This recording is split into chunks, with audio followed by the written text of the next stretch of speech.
Yo, this is Trav with the Sports Bag Bros podcast, and I'm back on with you again, talking about some boxing. My series of the greatest round ever continues. If you want to check out previous fights, you can go into the link in the description where I laid down the playlist. So if you want to check it out as a boxing fan, go ahead and do so.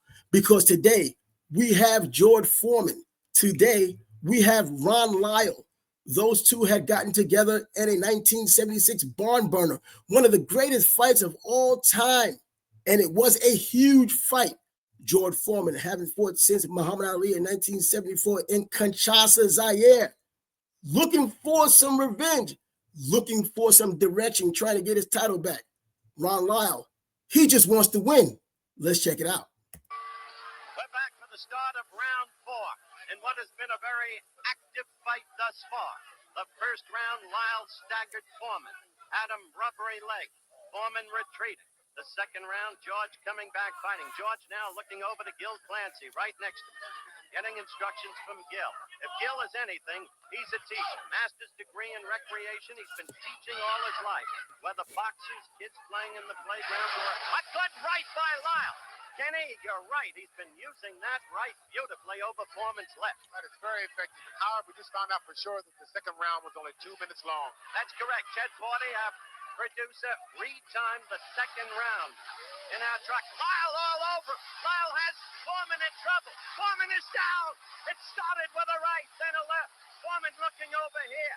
Lyle to the neutral corner. Mandatory 8 down.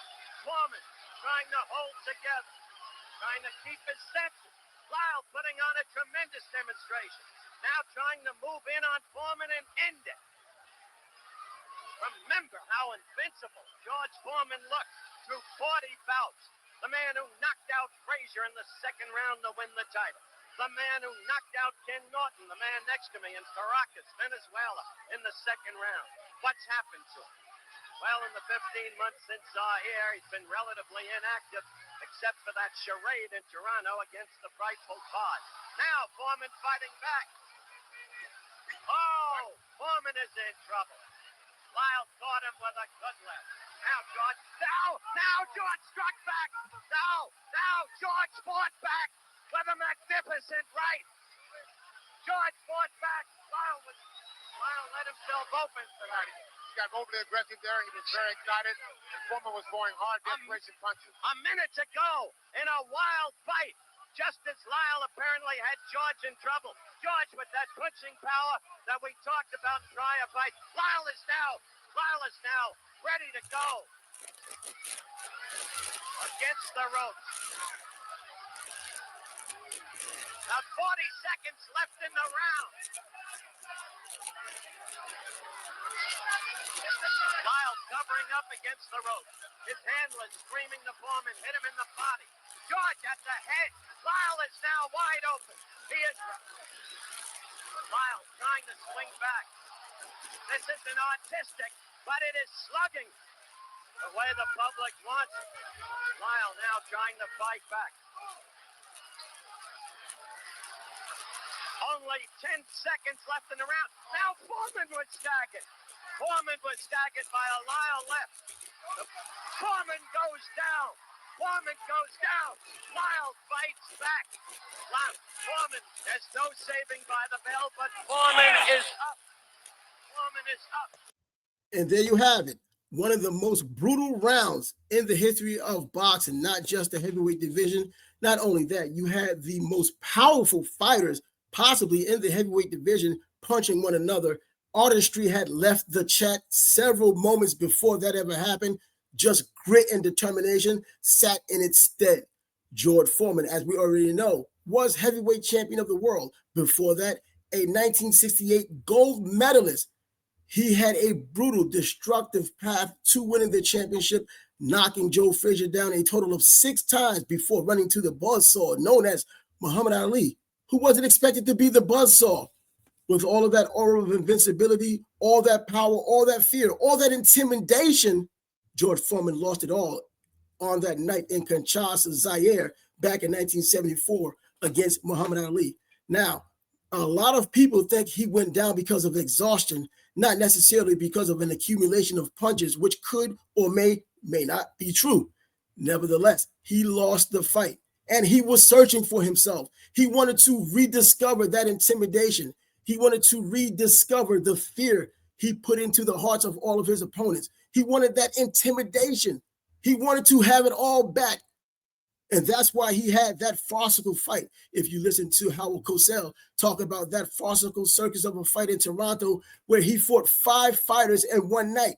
Even George himself said he needed to do something like that just to get the respect of the public, at least in his opinion.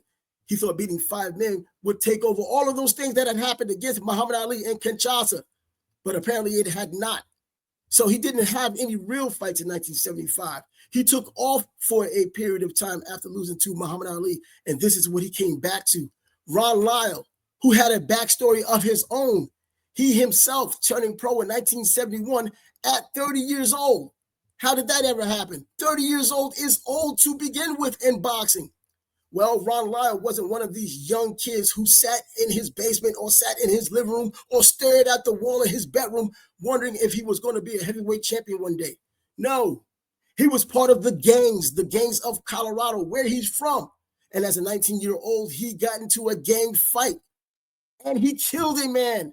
He was charged with second-degree manslaughter and received 15 to 25 years as a prison sentence.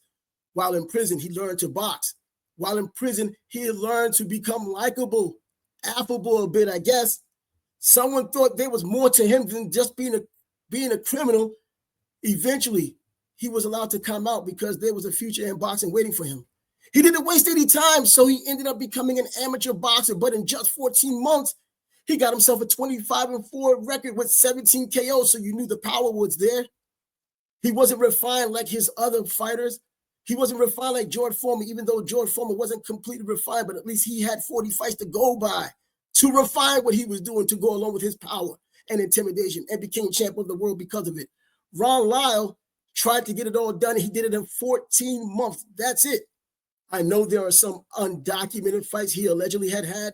They said he went 23-1. Who's the proverbial they? I don't know, someone from the prison system. Nevertheless, he comes out, turns pro in 1971 at 30 years old, goes through the hard way. And this is where he ends up. Foreman trying to rediscover his intimidation. Ron Lyle trying to get that championship that he promised himself he'll get when he had gotten out of prison and gotten that second chance. They put on this huge fight, knocking one another down. George Foreman never been buzzed up until going down against Muhammad Ali. He fought Joe Frazier, didn't get buzzed. He fought Ken Norton, didn't get buzzed. But he got buzzed by Ron Lyle, knocked down a multitude of times by Ron Lyle. He did lose that fight in the 5th round because George Foreman, as we see now, one of the toughest SOBs you'll ever see in the fight game. He could take anyone's power. And another tribute to George, moving along in his second career, where there were power punchers, where there were great fighters, and he did not get knocked down by those fighters. That kind of gives you an idea of what it was to be a fighter back in the 70s. To have the heart, to have the power, to have all of the fortitude. I keep saying fortitude, but that's what it is. What else am I going to say? Ron Lyle, getting back to what he had done, he eventually fought for the title against Muhammad Ali, and he lost through a knockout, TKO, but he gave a great account of himself. He eventually fought Ernie Shavers. Ernie Shavers, one of the hardest punchers of all time. He got rid of him. And then, of course, if you look at the latter part of his career, which pretty much he was done because he already started boxing late, he fights Jerry Cooney. Don't look at that fight as an indication of how good he was or good he wasn't. At that point in time, he was just outgunned by a younger fighter and was KO'd in the 1st round. Ken Norton could say a lot of the same because that happened to him just as well against Jerry Cooney. This fight is about, and I guess this video is really about Ron Lyle. George Foreman, you needed somebody popular in order to put that up. This fight is the reason why Ron Lyle is still remembered today. Without this fight, he's just another boxer on the scrap heap of boxing history, and no one really remembers him. People barely remember Primo Carnera. Come on now, he was champ. Regardless of how he got it, he was champ. Ron Lyle deserves all the respect. And by the way, as an aside, I wanted to bring up Jimmy Young. And the reason why I did this is neither here nor there, is because Jimmy Young fought George Foreman and Ron Lyle. In fact, he beat Ron Lyle twice. He beat George Foreman once. In fact, that was the fight that made him retire down in Puerto Rico and come back 10 years later in 1986. And the reason why I'm saying that, Jimmy Young was a watered-down version of Muhammad Ali. Now, remember how George Foreman always claimed he wanted to have that rematch against Muhammad Ali.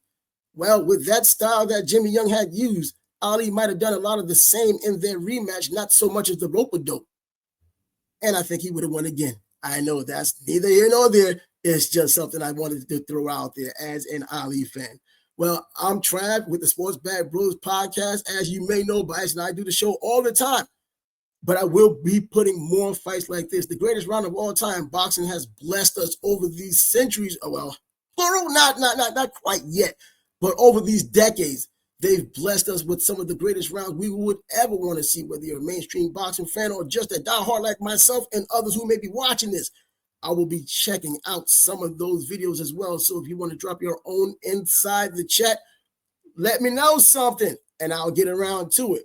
Until next time, peace.